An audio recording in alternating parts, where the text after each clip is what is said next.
Hello, I'm Jake Stone, I'm Jesse Owens. and we welcome you to another episode of Generally Particular, a production of the London Lyceum. Generally Particular is a show dedicated to discussing and reflecting on the whole Baptist story. We are a show by Baptists, about Baptists, and for Baptists, as well as Anglicans, Methodists, Presbyterians, and Lutherans. Jesse is an Arminian Baptist, and I am a Calvinistic Baptist. In the 17th and 18th centuries, we would have been known as a general Baptist and a particular Baptist, and so we brought those together in what we think is a fun show to discuss the Baptist story. We are generally particular. We are recording today on October the 2nd, 2024, and a few things are happening. First of all, last night, cool front moved through here in Louisville. And this morning, it was 52. It's sunny outside right now and about 64. It's always amazing to me when you watch a cold front at this time of the year move through, and just when that wind picks up out of the north and just my dad would say, just blow away the Gulf moisture and bring in some dry, cool air. And I'm glad to see some sunshine because it has been gray here for the last almost week now. And it was nice to go out into cool weather because I was up at 5:30 this morning because we had our Kiffin Room meeting at 6:30 this morning.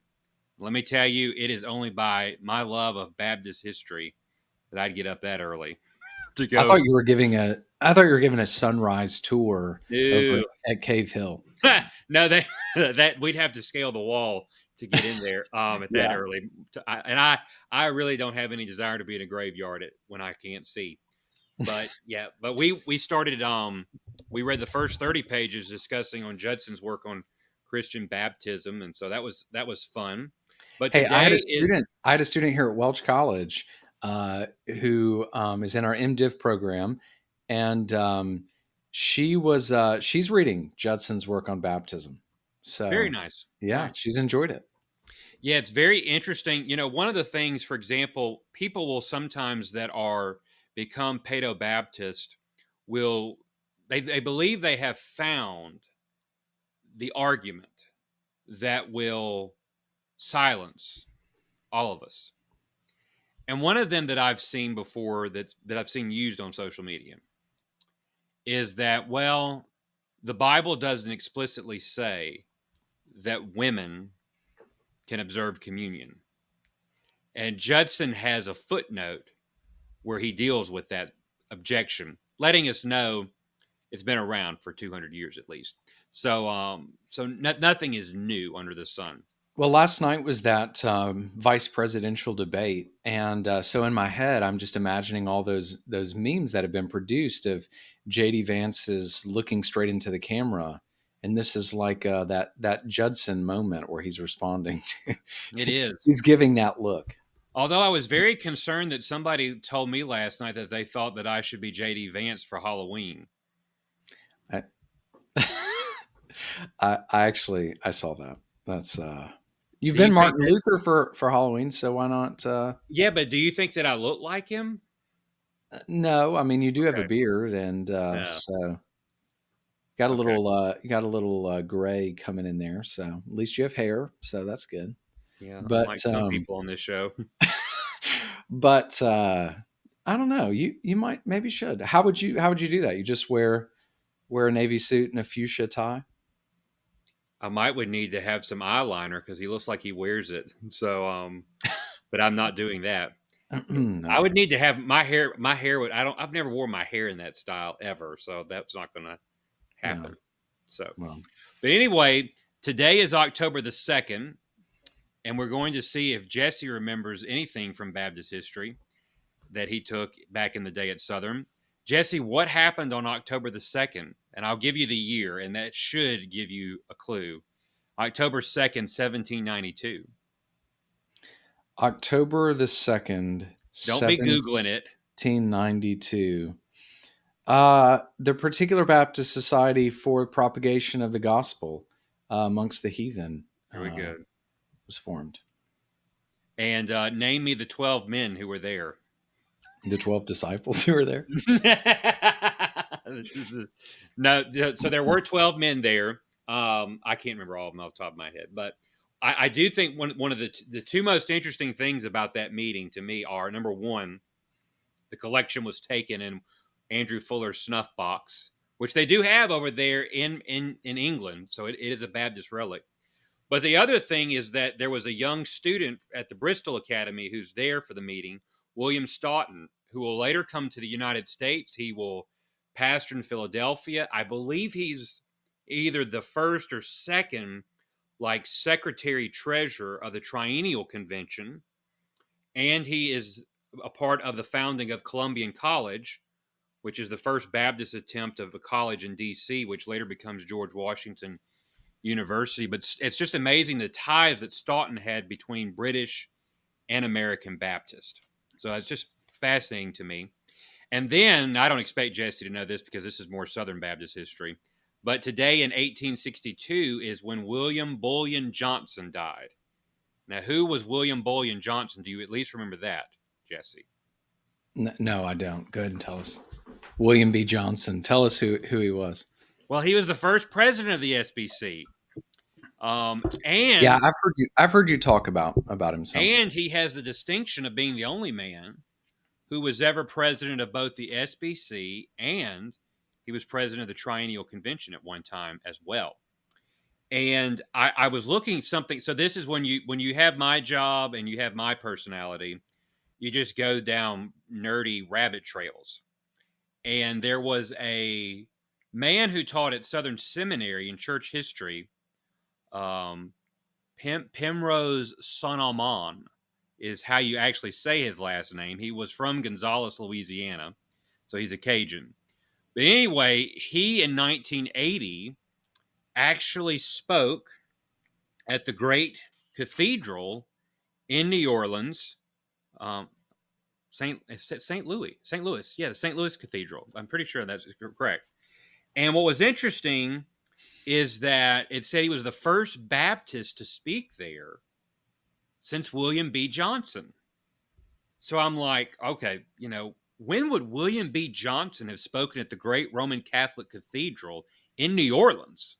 So I went and found the biography, The Life of William B. Johnson, at the library. And sure enough, there is a chapter here. I'm assuming, let me see here. I don't know if it gave, it's in 1817 that he actually spoke there at the Roman Catholic Cathedral on behalf of an orphan's home that was there in New Orleans. In fact, the Sisters of Charity that had the home was actually appealing to Protestants for funds for it. And he actually then spoke on its behalf at the Roman Catholic Cathedral. Father Anthony, who is also known as Father Antonio, his nickname was the acknowledged head of the Spanish Inquisition in this city, so obviously not a nice man, but actually gave blessing, and I use that in quotation marks, for William B. Johnson to speak at the cathedral, but he had to first have Johnson's sermon so that he could look over it. And he did approve it, and it was said that there were some of the Catholic priests who were very impressed by Johnson's preaching there because he preached in English in the cathedral. So, all that to say, it's a little fun Baptist history today. So I probably wouldn't take too much for, Roman Catholics to be impressed by the preaching of a Baptist. That's true, especially if you were used to listening to Father Anthony. So, it doesn't sound like he was a pleasant man. Father Antonio, yeah. So we're recording this episode today, 1 week after the 30th anniversary of Mark Dever's installation as pastor of Capitol Hill Baptist Church.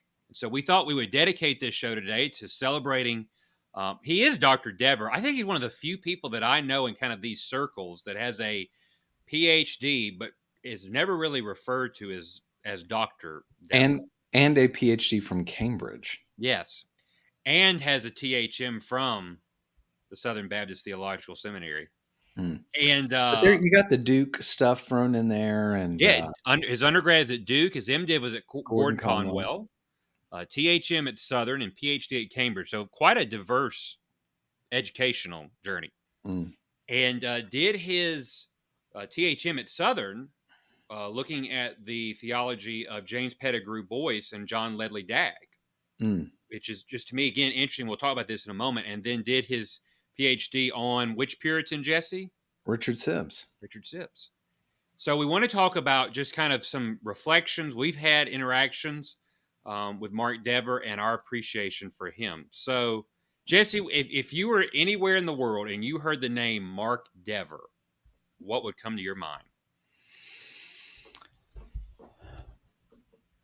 Yeah, I mean, I think polity, ecclesiology, those would be the things that I immediately think of when I think of Mark Dever.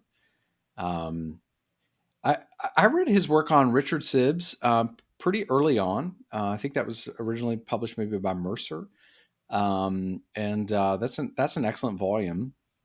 But yeah, I would say his just faithful emphasis on the health of the church. I mean, I think that's the thing that's come through.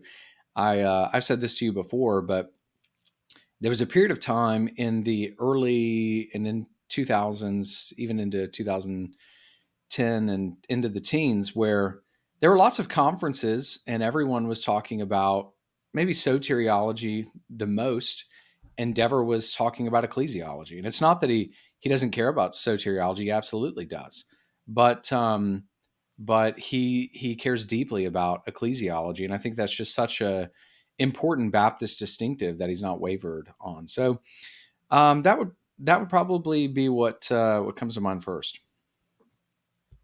Yes, I would agree. And I would say prioritizing how historic Baptist polity had been lost in Mm, many ways in the 20th century, that especially in a Southern Baptist context, that the polity of most Southern Baptist churches had become really following a corporate business model. I remember reading Nancy Amerman's Baptist Battles, which is kind of highlighting the changes that happened in the SBC during the conservative resurgence. And one of the things she puts at the beginning of that book was about how in the 20th century Baptist polity reflected more and more a corporate boardroom yeah. in its design. And I think and that's not something that I would say that either one of us would applaud or that really was a good thing in Baptist life. And so what Mark Dever really helped lead was this recovery and showing that it was biblical, which is the most important thing, but also that there was a lot of Baptist polity that had been lost, that had been Hmm. forgotten and ignored. And Yeah. I think about how much he's been a gift to the church and to our tradition of calling us back to understanding the way that we have done things. Now, it doesn't mean they were right about everything in the past. Just because it's old doesn't mean it's the best, but that we've missed a lot that was Yeah. so important for our tradition. And I think there were people who were talking about that, in the 80s and 90s. You can think of people like Timothy George, and you can think of people like Tom Nettles, and even a lot of what Founders was doing in that period, emphasizing the importance of Baptist ecclesiology. But it seems to me that Dever put that in the mainstream more than anyone else. And then when you consider all of the publications that came out from him and other people alongside him through Nine Marks, I think he's really what propelled that conversation forward. And honestly, thinking about for me, being an Arminian Baptist or being a Free Will Baptist and not being a Southern Baptist, I was still deeply influenced by this guy who's talking about retrieving historic Baptist polity, historic Baptist ecclesiology, to know that, for whether or not you grew up in a megachurch that was run with a kind of CEO model or something that was maybe a little bit more fundamentalist or even kind of influenced by independent Baptists, whatever you grew up in, this is not all there has ever been. And this is not historically what Baptists have been. To know that and to have those seeds, those ideas kind of planted, and then to pursue those things out, and then to discover your Baptist forebears in the 17th century and the 18th century was enlivening for me. I mean, that really uh, that it's hard to overestimate how significant that was for me. And there were other people who were striking those same notes. Matt Pinson at Welch College, and who mentored me a lot, was saying a lot of those same things. And he had Dever actually come and give a series of lectures at Welch College when I was a student, probably my senior year of college, and that was the first time that I ever met Mark Dever, and it was an important time for me, and an interesting experience. Well, by all means, share. You want me to tell you? Sure, yeah. All right. So my first experience with Did you ask him to sign your Bible? no.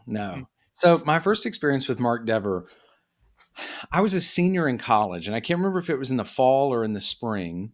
Probably was in the spring, so it might have been spring of 2010.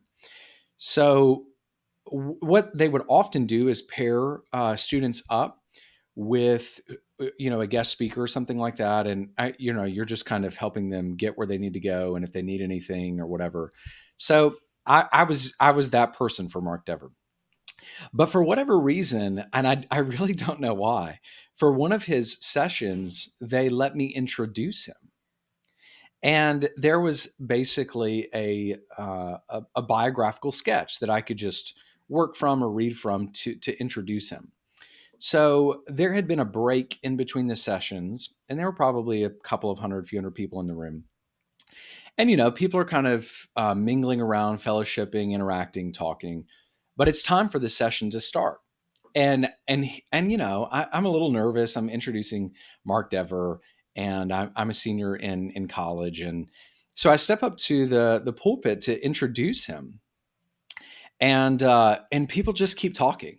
Like they could care less that I'm up there trying to quiet them down to introduce him. So I'm up there trying to introduce him to get people to be quiet, and Mark Dever looks at me and he tells me to come back and to sit down. So I sat down, and he said, "Tell me like two or three things about yourself." So I told him a couple of things, and he got up there. Immediately, everyone got quiet. He introduced me to then introduce him, and that was my first interaction with Mark Dever. Well, we learned two things today, audience. Number one, that was when Jesse was already beginning to um, prepare to co-host a podcast. Number two, who knew that Jesse was Big Eva? So, I mean, if you've been introduced by Mark Dever, then you must be Big Eva. So, Well, that was kind of the irony because it was simultaneously two things were happening. One, no one cared that I was up there to even bother to be quiet. Like I couldn't even quiet this crowd. And then then Mark Dever was introducing me. It was kind of humorous. So it was a good experience. Obviously, I'll remember that. When was your first? When did you interact with Mark Dever, Jake? I was trying to find something. Oh, okay. So I remember coming across his book, the church, the gospel made visible. Yeah, that's a great one. Right here. Yeah. And I had done a series. What year did this come out? 2012, yeah. So I did a series, I think it would have been in 2014, where I went through kind of that book, and basically is what I was doing. And then I learned about the Weekenders they do at CHBC. Yeah. So I had it set up where a guy that was a member at New Testament at that time, one of my best friends, Justin Davis, who's still serving in North Mississippi now, and we were going to go to a Weekender together, and we had scheduled it to go in March of 2015 because I was so drawn to this understanding of 9 marks. I'd read the book by that point, the importance of biblical polity, and I thought if we're gonna ever have like plurality of elders and all this other stuff. I need to see it in action. And there was nobody, on the Mississippi Gulf Coast that had this at that time. So I guess it would have been about October of 14. At least once a week, if not every other week, I'm going on the 9 Marks website to find out when to register for this weekender. October passes, November passes, December passes, and it's not open yet. We get to January, and I see a comment that somebody puts about, I wonder when this is going to open, and somebody says, this has been filled for a year. And I thought to myself, I've went 3 months checking multiple times a month for this thing to register. I'm not giving up. So I emailed contact at 9 Marks. And let me just say to the audience that I was not holding back. So I presented the story of how I'd grown up, grew up in fundamentalism. We are trying, we're kind of a church revitalization. We are trying to see how is this modeled. I was going to put the sob story and all of it out there to get to get to the weekender. You gave it your all. I had no shame. And she replied back and said that they had some openings, but I needed to get the information ASAP. Did it. Got it in. And so me and Justin got in. And so we left. Let me, audience, I just share the story. So Justin was at Mississippi State at that time. So went up there and we went from Starkville, and we were going to, drive up to DC, and we were going to break it up. For some strange reason, Justin just really wanted to go through Atlanta because he'd never been in Atlanta. Well, I'd never been in Atlanta either, but I knew that based on when we left and when we'd be going through, it was going to be, rush hour traffic, and it was going to be a nightmare. Well, sure enough, we were stuck there for a while. Also, he could look from the interstate and see Atlanta. And we were going to then, Sorry, Justin, if you're listening to this. Jake does not have fond memories. Well, this whole trip was interesting because that evening, we were going to stop somewhere for the night. And we stop in Greensboro, North Carolina. And as we're there in Greensboro, every hotel is booked. Like there's no vacancy. Well, Justin finds this Motel 6. Now, I love Justin. He's like a brother, but he's cheap. And he found this Motel 6 for us to stay at that had a 1-star review rating. I mean, people talked about the cockroaches, the bed bugs, blood stains on sheets. And I said, listen, if you want it, we went in my truck. I said, if you want to go stay in that, rat trap, that's your business, but I'll sleep in the truck. I'm not sleeping somewhere with blood-stained sheets. So we found this sleep in. It was $120 for one night. And we walk in and like the walls are off. They're remodeling and everything. Well, we get up the next morning and leave Greensboro. And you want to know why every hotel was packed and we had to stay at this sleep in with, jacked up prices under renovation, because that was when the ACC men's basketball tournament was happening. That's why everything was full. And so if I had known that, put that together, we'd have kept driving a little bit further north of Greensboro and stayed somewhere nicer and cheaper. But we got there finally. And now he had found a great hotel in Alexandria, Virginia, that was one of the nicest places I've ever stayed, and got it at a good rate. And we had a blast. It was like drinking from a fire hydrant those days at the Weekender, but I thoroughly enjoyed it. And I did have an interaction with Mark Dever at that. So when you go to a Weekender, if you're the lead or senior pastor, you have lunch that Sunday afternoon at his house. That right there, by the church. And so we go there, and the way that he has you seated is that you go from the oldest to the youngest. And so at that time I was 20. I was 24. I would turn 25 in a few months. So I was 24. So I'm the youngest guy there.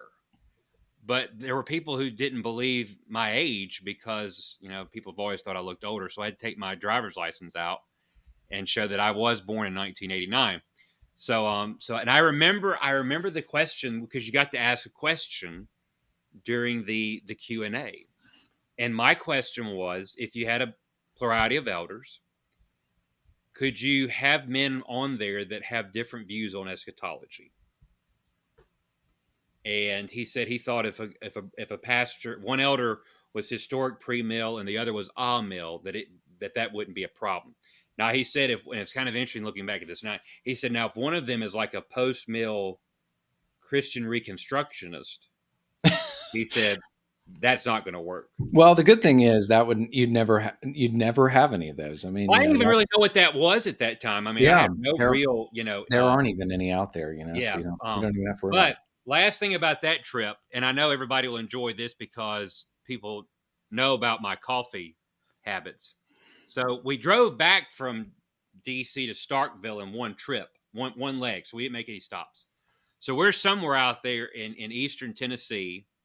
And, by that point, everybody, Justin knew that how I liked my coffee, cold and sweet. It's always been that way. And so I'm filling up the truck with gas, and I said, just go in there and get me a mocha to drink. And he comes back, and we get going. And I was just tired. I was ready. It's been a lot compressed over a few days. I think he and I had been arguing about something. I don't remember what. So I wasn't necessarily in the happiest of moods at that particular point in time. And I said, can you hand me the coffee you got me, please? And so I was not looking. I wasn't really paying attention. And he hands me the cup. This was not a cold coffee. This was a hot coffee. But my mind, he knows what I want. I'm not really thinking. I just take it and swig it in my mouth as if it was cold. And it's hot. And it burned my mouth and burned my tongue. I think I screamed in the truck. And I set it down. I hope it sounded manly. And we didn't talk for about 30 minutes. And for a combination of my pain and my anger. So, yeah, there was a lot of memorable things about that trip. But it was fun. But I tell anybody, I actually had somebody from Mississippi text me last week that I know asked me, was it worth going to a weekender? And I said, absolutely.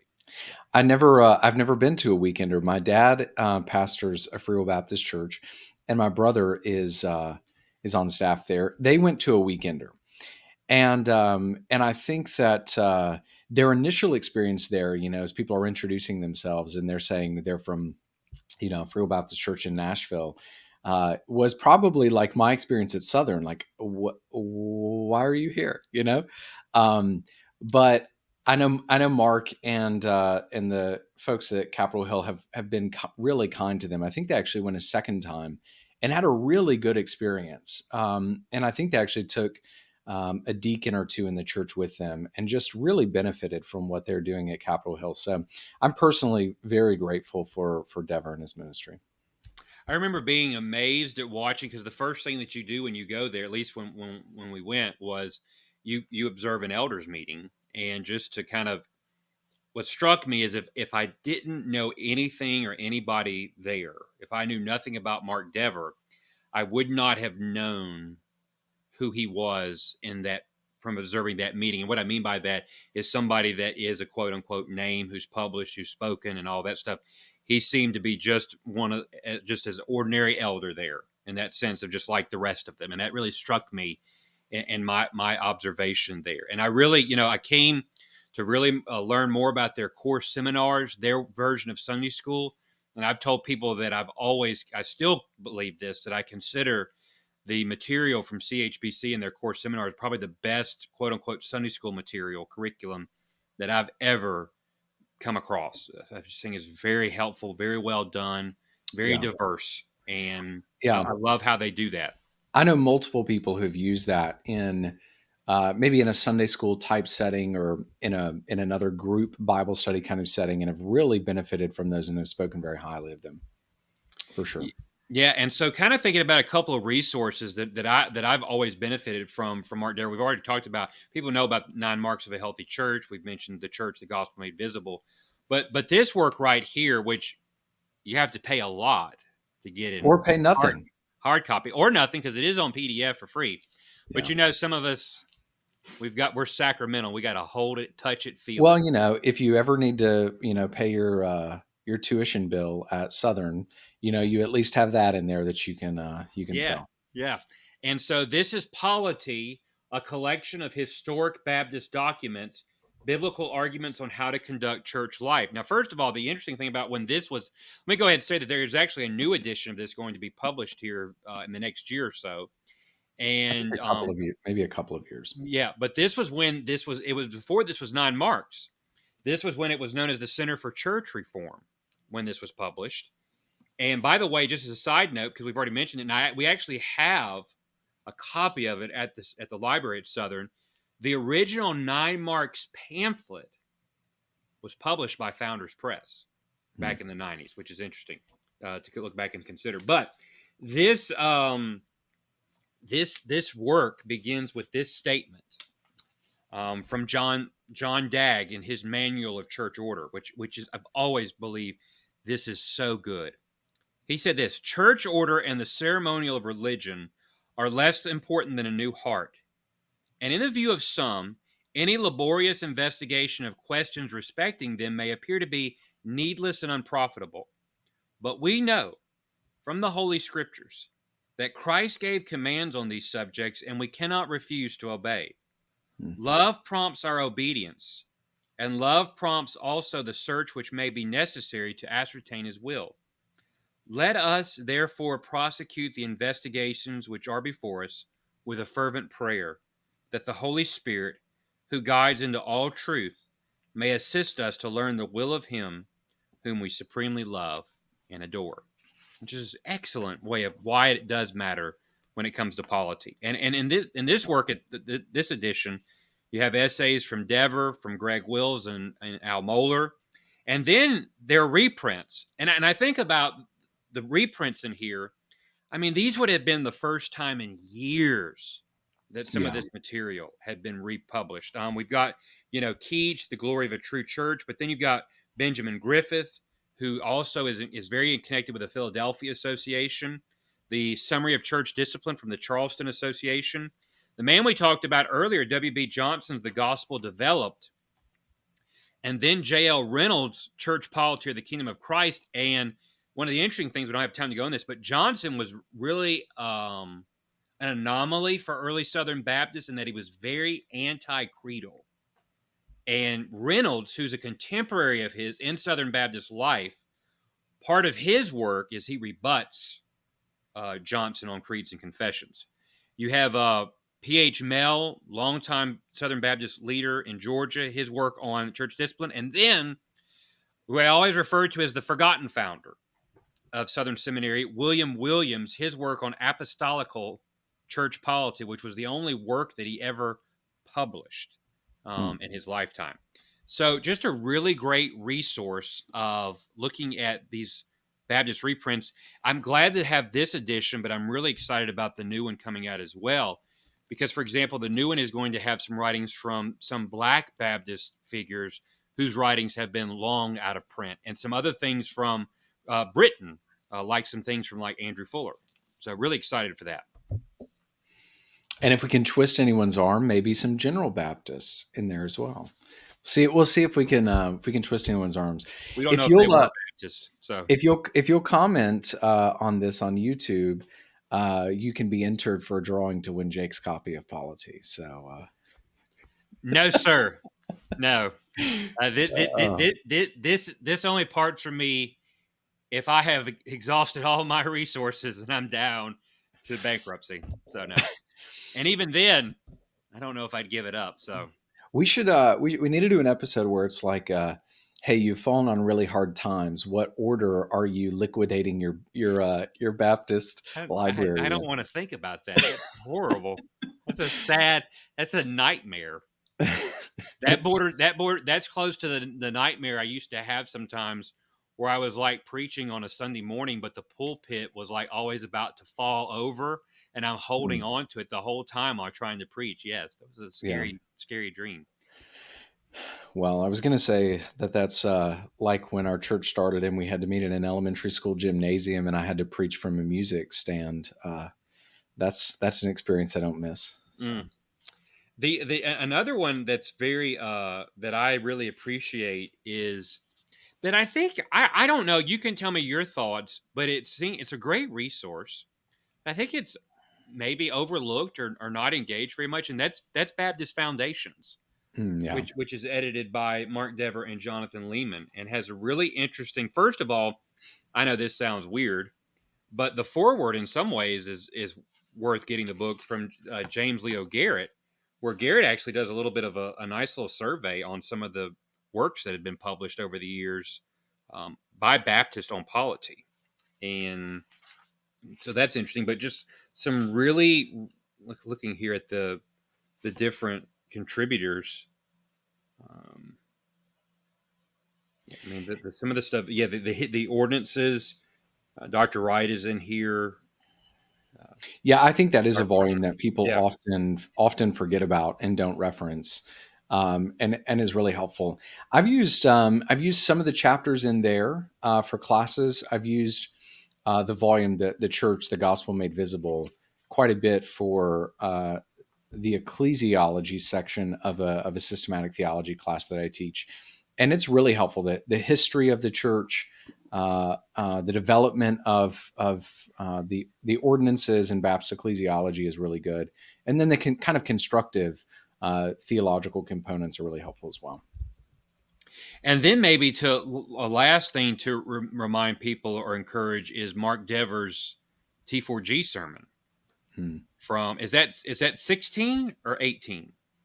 The one that I'm thinking about on faithfulness in ministry. Yeah, I'm trying to remember if that was at one of the ones I attended. I think I went in 16, so maybe it was 16. It'll be okay. You don't have to look it up. Yes, it is. Endurance needed, strength for a slow reformation, and the dangerous allure of speed. Yes, it's an excellent sermon. I Yeah. remember that was the first T4G that I attended. So just think me and you were there. We might have even passed each Well, other. I was still living in Louisville at the time, so we moved in January of 14, and we're there through about midsummer of 2016. So yeah. I remember it was a very in that season of life. It was a very encouraging word to hear, and Mm, that one of the things I used to struggle with a lot as a pastor was always people. I felt like judging the effectiveness of my ministry based on how many people we had coming. mm, And that for a long time, it seemed like we were pretty much stuck at the same, 20, 25, 30, that number. And, people are always asking, well, how many of y'all have now? And it's just, I would always feel so defeated yeah. when I had to give that answer and embarrassed. And my ego didn't sit well with it. But remember, just that was an important word to hear at that Yeah. moment for me. Yeah. For me, maybe a couple of final things that I've learned from Dever, or maybe some more practical things. One is the power of internships and of mentoring. I'm around college students and students who are training for ministry quite a bit, in my throughout the week.